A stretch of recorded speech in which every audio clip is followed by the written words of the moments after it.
You may have a family, like some of us do. You have responsibilities. You cannot just innovate and help the whole world, and yet your very own sleep hungry. So, while money must not be the thing that becomes your obsession, but it must be something that is important as you innovate. And that's why beyond these discussions, we will progress the engagements to talk about entrepreneurship tomorrow. Because it's important that you're able to run a successful, viable business out of your innovation.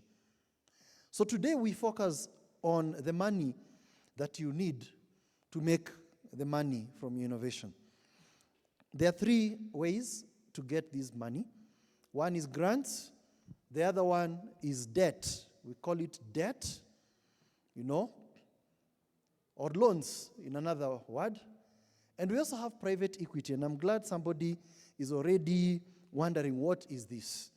So in the afternoon, we'll have a session on that. And this morning, hopefully before we break, we should also hear a little bit about debt. None of these three options is better or worse than the other. It only works in different circumstances. I'll tell you why we put private equity is because some people may fear it. Some people may fear loans. And generally people love the idea of grants because it's free money. It's money that you get, it is one way. Take, do, as you go. Of course, there are always terms and conditions, even when you get free money. So, on the scale of things, grants is free money. Debt or loans is money that you pay for. Private equity is also money that you pay for, not necessarily through interest, but through other means. So let me not preempt the afternoon presentation. So, and I'm glad for your expectations because we are going to address them as we go along. But I'm very interested with the one who asked about the social scientists, the theologians. Is this our space? And allow me to speak to that. And I'm very impressed that we have you here because one of the objectives of the Central Rift Innovation Week is to debunk the myth that, or the common perception, that this innovation business is about information and communication technology. ICTs in themselves are a domain in which people innovate, but ICTs also are enablers for innovation. Allow me to digress a bit. So, as a field for innovation, we have room to innovate within the discipline itself. So we've seen things like social media come up. We've seen concepts like blockchain. We are talking data science. Within the field, we are defining how things get done. We are coming up with technologies within ICT itself. But ICT is also an enabler. So you have ICT in education, in health, in agriculture. In any field, you have ICT in. So ICT is both a domain in which you can innovate, as well as an enabler for innovations in other domains. So part of the reason we're here is to help all of us understand that ICT is just one of those domains, and it is also an enabler. It's not the only place you can innovate. I will say that so much because we dream of a day when we call for an innovation week and 90% of the audience is not ICT. It is everybody from every other field. And they'll bring in innovations that have nothing to do with ICT. Nothing, not even as an enabler. That we see innovations in theology, in law, in education, in business. And it's not about a mobile app or a website, or sending information. It is something central to that discipline and that domain. We look forward to that day, and that's why we're here. So let me just come back to the subject of my presentation, which is grants. So I'll talk about grants, the types of grants, and how to get grants. And I hope that by the time I'm done with the brief presentation, a lot of our questions will be answered. So a grant is money given by a government, an organization, for a particular purpose. And that purpose is not necessarily innovation or research. It can be a development grant, can be an infrastructure grant. As long as it's just money that is given to you with conditions but you don't repay. That is the main difference between all forms of financing and grants. You don't repay the grant. It is yours. But there are always terms and conditions. So, you have grants for everything, for research, for innovation, for outreach, for travel, for infrastructure, for equipment. So for whatever purpose you want, if somebody chooses to give you the money without requiring you to repay, that is a grant. So I hope we appreciate that. So when we think about research grants, these refer to money for research, basic or applied research. And some of your ideas at the moment may be ideas that require a bit of research, as opposed to innovation. At this point, you want to consider whether you understand the difference between research and innovation. There's a difference. When we research, we try and come up with something absolutely fundamentally new. For example, we want to come up with a vaccine for COVID. It has not been in existence before. We want to bring it into existence. That's the subject of research. We want to have a vaccine for HIV, AIDS. We are thinking of, say, some technology that will be light enough to put in our vehicles and yet store as much power as possible. So when you think about the electric vehicle, one of the major challenges they have is the weight of the batteries required to keep the power to drive them. So we would possibly want to ask ourselves, is there a light material that can store as much charge as the current heavier options? So that calls for a totally new, different material. So that is essentially the domain of research, new things, something we have no idea about. We just want to bring it into existence. Innovation, on the other hand, has to do with reconfiguring existing technologies and approaches to solve a problem. So you're not necessarily inventing Android, for those of you in IT, but you're using Android or apps to solve a problem in a new space. So for example, you may have determined there's a problem with teaching early childhood education, as others have. Maybe language, maybe just helping them recognize objects and etc. So you develop an Android app that helps children learn language. So you did not invent the concept of the app, but you ride on that to deliver a solution. And we have so many of these things, and a lot of us are in that space where we are not necessarily coming up with something fundamentally new. It's not an invention. It is a reconfiguration of existing approaches and technologies. So, and this is where ICT has really been strong, because it's a very good enabler, especially when it comes to collecting, processing, and disseminating information. We have determined over a while that part of the problems we face in many sectors has to do with the lack of information, timely information, accurate information, and that is where ICT has become a very good enabler for innovation. But we are not exactly inventing the SMS or the USSD or the app. We are simply taking it in a new context. Innovation is more like what I see in banking halls today. For those of us in the yesteryears, you know that you'd go to a banking hall and you queue standing. For as long as you needed to be served, you would stand. Some of us, I don't know, maybe, whether you ever found that era. But today you go to the banking hall and there are seats. Somebody just asked themselves, what would it cost us to just put seats here for people to sit as they wait? And today, literally every banking hall has a seat. A queuing system is something else they introduced. So instead of sitting there, because of course we would queue, so you'd know what position you are. But when you sit down, how do you queue on the seat? Possibly somebody observed that people keep standing and moving to the next seat as the next person exits. But that's not efficient. Why don't you ask everybody, just take a ticket, sit where you want, you'll be called up. That's innovation. We didn't invent the queuing system, we didn't invent the seats. We simply just brought them in to solve a problem. So that is more like innovation. So research grants are for that basic, fundamental, applied science.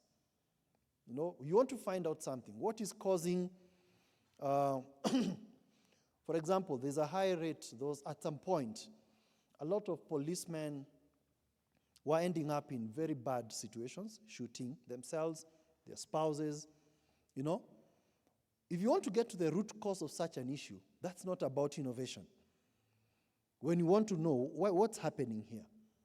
But once you found the problem, the solution could be an innovation.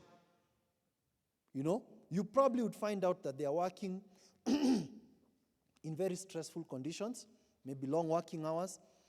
They are exposed to trauma. You help them cope with this stressful working environment.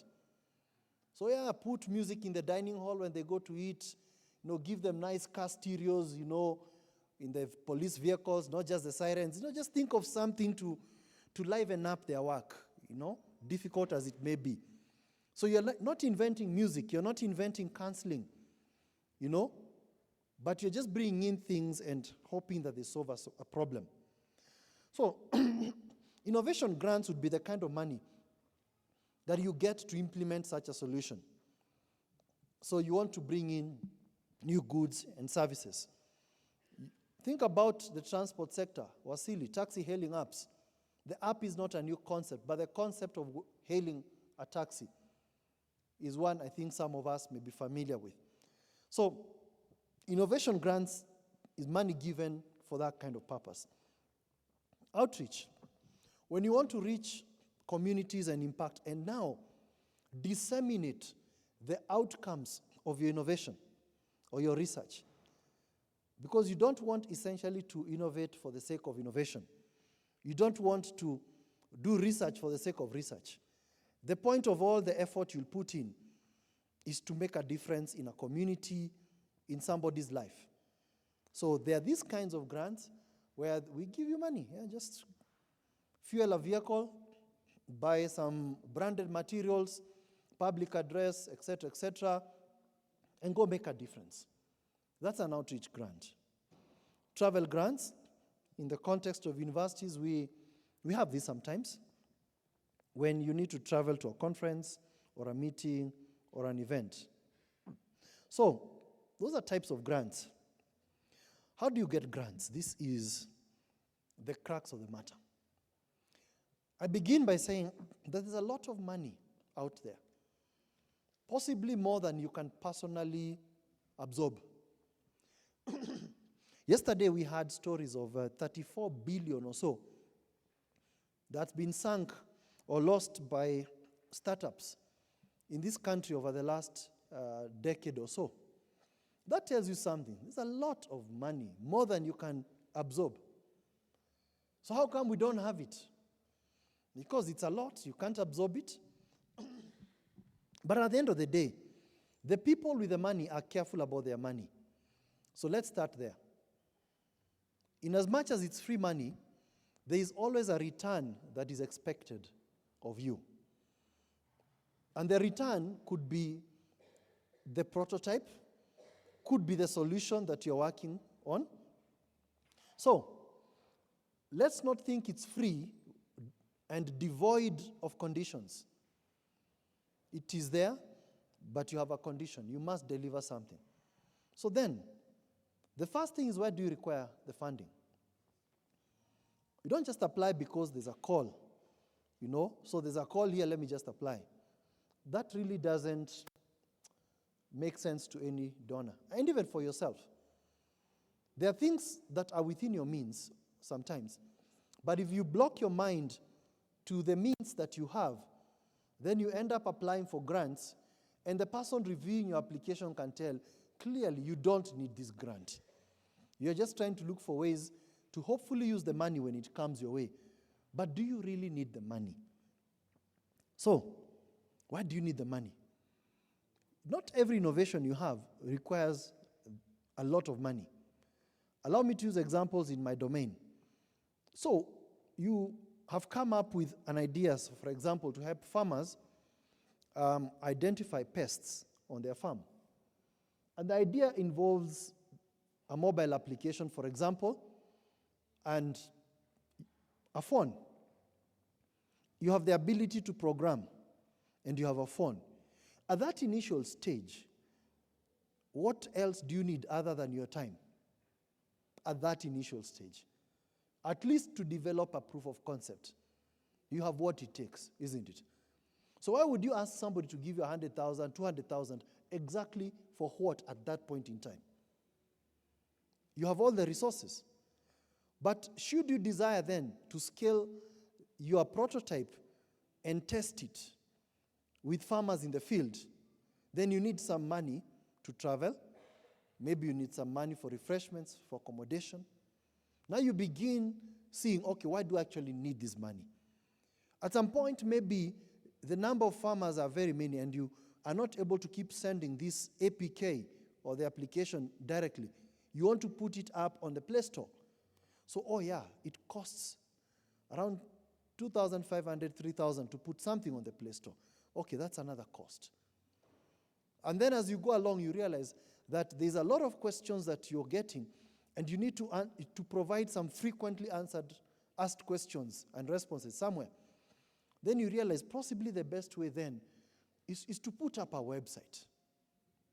Oh yeah, there comes another need. That means you need to pay for hosting, you need to pay for the person to develop the website, and naturally the needs will reveal themselves. When you ask yourself, what do I actually need at this point in time? So the first important step to getting a grant is, why do I need this money? So if you have that clear, then you could proceed to request for the money, because it will be very easy to justify why you need the money. And this is where we fail sometimes. So the grant on offer is $1 million.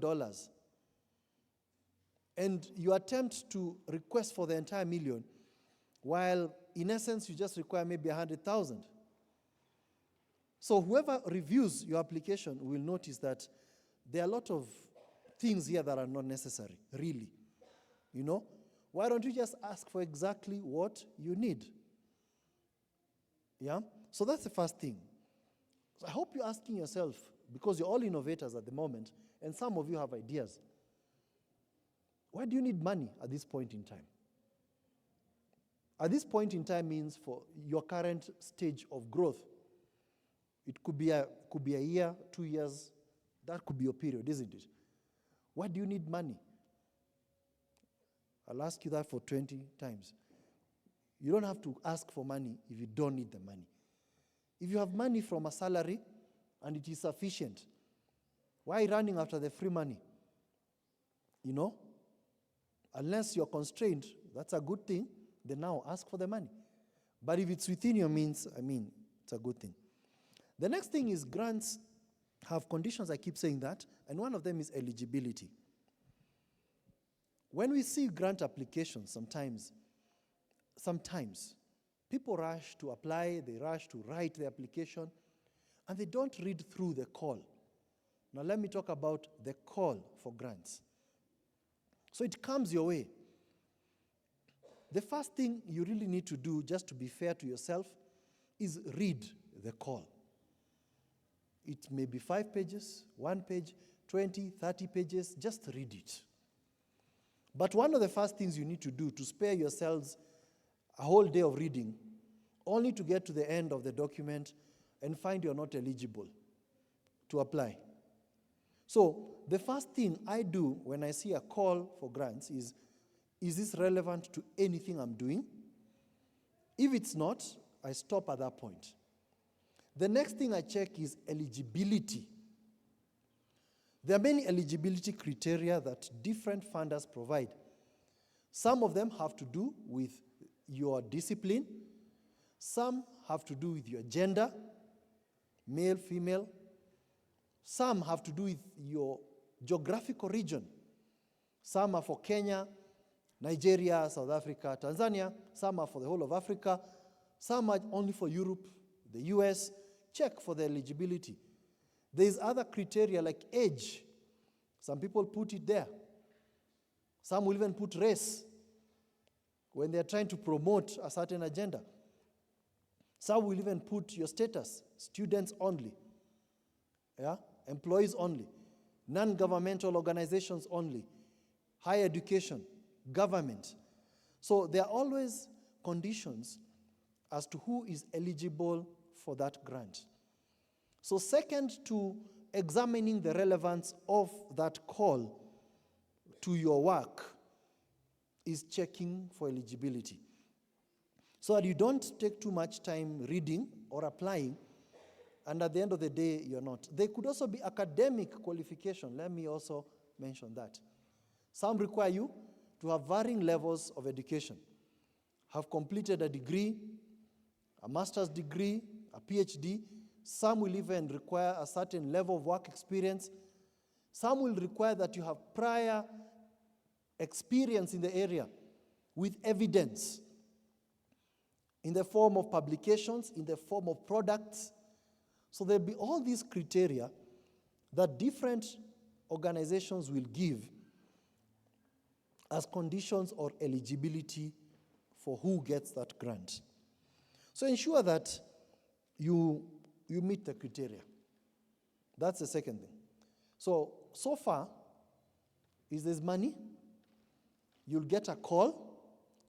Please read the call, but begin by skimming through the call for relevance and eligibility. So if you meet those criteria and you determine that this is worth pursuing, now let's do some background check. I call this reading the mind of the donor. You want to read the mind of the donor. You want to understand who is this person. Why are they giving this money? What matters to them? Because they could do other things with this money. But if you don't understand who they are, then you will not connect with them. How do you do this?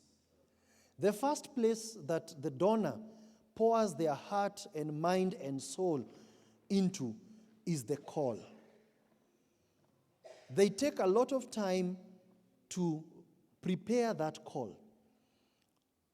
And I dare tell you that by the time you see the call, most of the times, the donor has said exactly what they want. All they have not done is write your proposal. But they have said it all. They have said what matters to them, what is driving them, what they want out of this, when they want it, who they want done. Understand their mind. But beyond the call, go to the website of this organization. And most organizations have websites. There's a page that's always present on websites. I don't know whether you read it, but you need to start reading it. About us. Our mission, our vision, our history, our team, our goals, our projects. Who are we? So for example, you apply, you see a call for grants from Kabarak University. You need to know who we are. What do we stand for? Education in biblical perspective. Now, if you have a very innovative idea around the rainbow flag, my friend, this is not the place. We can't put our money in that. If you are inclined to be other, and you want to promote an outreach to the others and promote their rights, we can't fund you because we don't stand for that. You see? But there are organizations that have been created, and that is their mission. That is the reason they exist, to champion for the rights of the others. You know, you're better off taking your proposal there, and they'll be happy to receive it because that's why they exist. So you need to understand who is this donor, who is this organization. I once saw a job application when I was searching for a job from Mary Stopes. And I thought, let me check, who is Mary Stopes? Now, Mary Stopes, I don't know whether they changed, but if it's still them, they still advocate for the choice of the mother to carry a pregnancy or not. You know, in other words, abortion is all right. I fitted the bill for the position, but I questioned what that organization stood for. And I realized I cannot work there. You know? So background checks are very important. You need to understand what they're about so that you speak into what they want to achieve. Now, that does not mean diverting your course and abandoning your innovation or your idea and now start to pursue a different course. Now, please don't do that. At some point, if you allow grants to define you, then you end up being really a very confused entity, and you will not go far. Stick to your mission. There's somebody interested in that. So don't adjust, as it were. Find alignment. Check what other grants they have given. They always put that information. What we have funded before. See the kind of projects they fund. They even put reports. Read those reports. You know, understand the nature of what they fund. And a lot of them will put that information up. You need to understand what they fund. The other thing you will gain when you read the website and the calls they're funded, the grants they're funded, you will understand their language. There are certain terms that every organization uses, and they are central to their discussions. So, for example, the other day, I was in a training, and I came across the term GESI, gender equality, something. And that's a big thing now, about gender equity and all. If you find an organization is using that term repeatedly, that tells you that the issue of gender equity, equality, etc. is dear to them. So don't write a proposal that does not put that at the heart of that discussion, because that's dear to them. They may not tell you upfront, but you'll encounter it, and you realize that this is important to them. So look at previous grants, look at who they are. Now, these funding bodies, some of them, have other funders behind them. Yeah? So some of them have somebody behind them. So, for example, Bill and Melinda Gates, the foundation, fronts the man and his former wife, isn't it? So what does Bill stand for? Before the foundation, Safaricom Foundation. A lot of the money will come from foundations. But do you want to take a step back and understand the one behind the foundation? Because the foundation will do the bidding of the one who gives the money. So you can tell by now that background check is very important, isn't it?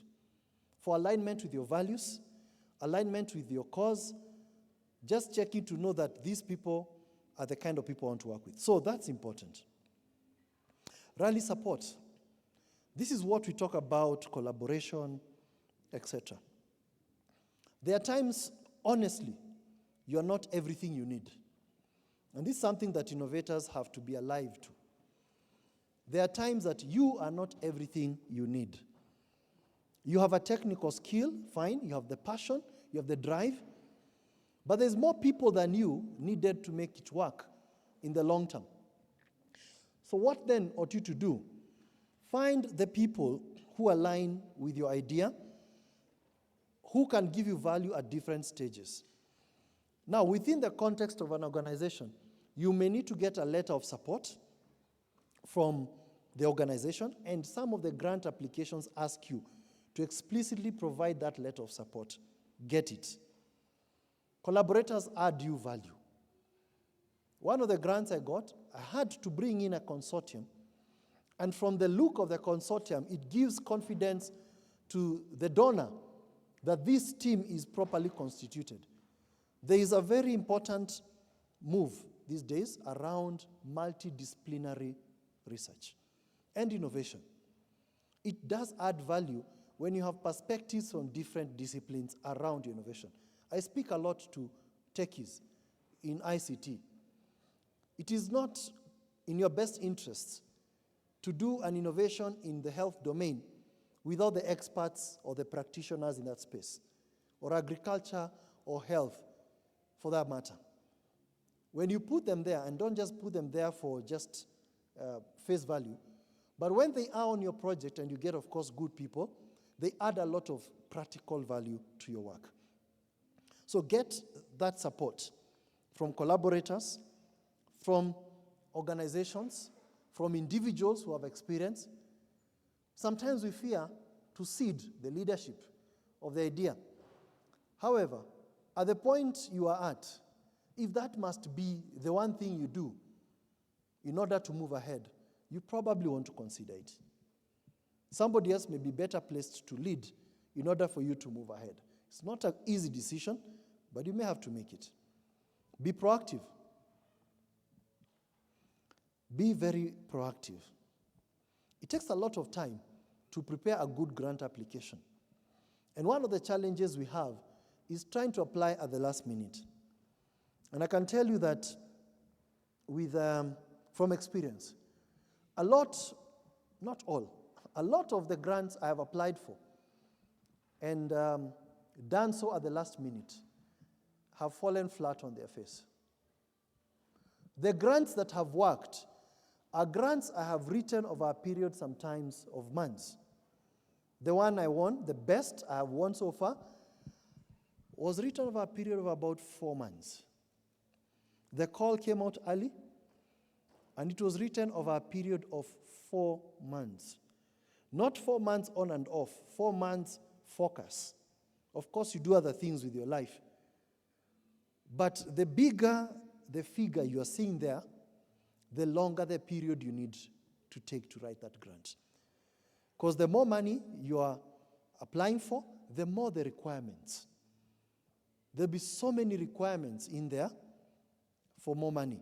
So for example, when we, in Kabarak University, invite you to apply for 500,000 shillings, we ask you to give us a proposal that is not more than 2 pages for 500,000, Bob. For those that are applying at some point for 2 million, you'll be asked, say, 5 to 10 pages.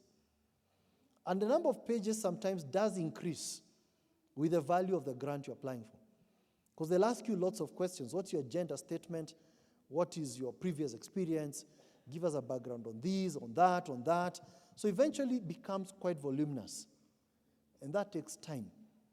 So don't find a grant and put it off deliberately until the last moment. It may not be in your best interests. Realistic goals and ideas. Just be realistic. Don't be grandiose, in your dreams in that grant because you see potential for so much money. Sometimes just being realistic and practical carries the day. Having clarity about the problem you're trying to solve and the kind of solution you envisage, the process you envisage, in a very practical, simple sense, makes a difference. Language is a key issue. Some, based on the background of the organization, please note, you need to mind your language. Some are very averse to a lot of technical language. They want you to put it in plain English. And even some will tell you, give us a very technical document, thank you. Now give me an executive summary in layman terms, publicly facing. So, depending on the organization, you have to watch the terminology and the technicality of your document. I hope you're beginning to appreciate that understanding the donor means so much. There is, for example, one donor, one organization called USAID, and they give good money, billions, not hundreds of millions, and really there's a certain language you must use. They'll even tell you, this is the language we speak in our projects. So if you don't speak this language, you don't understand us. Now, of course, that's not referring to French and Portuguese and etc., but a certain kind of technical terminology. So, you need to be realistic, have ideas that are realistic and achievable. They have a way of telling whether you're being realistic. And all these other points, is this solution unique to your community? And at this point is where I want to refer you to a workshop that we did on Monday on design thinking. Design thinking is a very good process that helps you to refine and interrogate your ideas and their relevance to the context in which you're about to propose a solution. So the process of getting that good idea is not easy. But by the time you're applying for a grant, I believe you'll have gone through the motions and you're fairly confident that this is relevant. Read the grant guidelines, back up your claims. Don't give percentages that don't have a backup, a citation, etc. A good budget, this is where we fail or we have issues, allow me to put it that way, is where we end up putting unrealistic things. We struggle, of course, and we are happy that this is an academic institution, we're here to train. But when we ask you for a budget for 500,000 for a project you're doing, just be very, very practical. Do your homework, get quotations, go to websites, see their prices, if it's hosting. Give us market rates for pens. What kind of pen are you buying? Yeah? Of course, there are pens even for 1,000 bob, but do you need a pen for 1,000 bob? Generally speaking, we know you're going to buy big. Stationery.